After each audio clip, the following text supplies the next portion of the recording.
Bwana Yesu asifiwe. Wakati huu nataka ukajiangalie ni wapi ulipogeuka kulia na kushoto.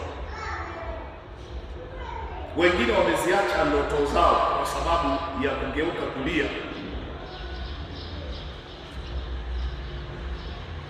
Wakajiingiza kwenye mambo ya ajabu sana.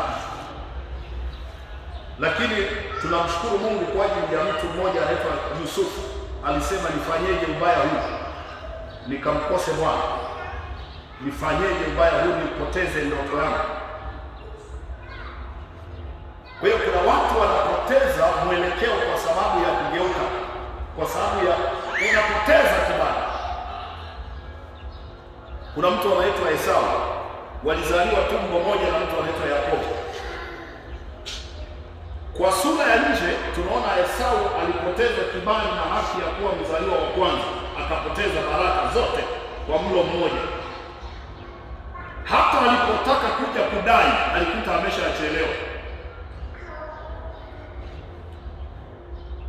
Kwa hiyo ni vizuri uelewe mambo haya, na Yesu akutunze. Nataka ukachukue dakika kadhaa kwa ajili ya kujitathmini.